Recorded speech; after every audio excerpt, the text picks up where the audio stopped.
Petit cookie. Salut à tous.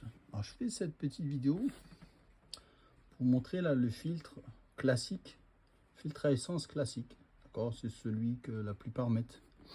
Ce qui est bien, c'est qu'on peut voir le débit d'essence là. Alors moi j'ai continué en ajoutant une durite transparente, mais aucune obligation. Là il est plein là. Alors un filtre à essence, quand tu as une vieille moto, c'est important. Alors il faut savoir que normalement il y a un filtre à essence déjà au-dessus du robinet d'essence qui est dans le réservoir. Moi celui que j'ai là, il est très peu efficace. J'ai dû en mettre un qui est différent de celui d'origine parce qu'il tenait pas ici. Donc j'ai forcément mis celui-là. Mais si vous avez un filtre à essence déjà là, il n'y a pas besoin de mettre celui-là. Moi j'ai mis celui-là et j'ai bien fait car après avoir fini la moto et roulé, là j'ai fait un peu plus de 600 km, je l'ai nettoyé 2 fois déjà.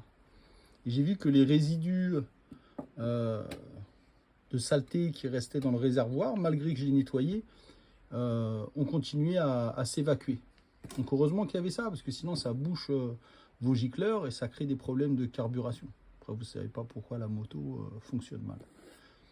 Bref, donc moi j'en ai un, j'ai mis celui-là, il y en a plein d'autres.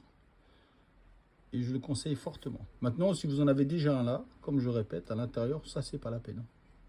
Pourquoi en mettre deux? On ne met pas une ceinture et des bretelles.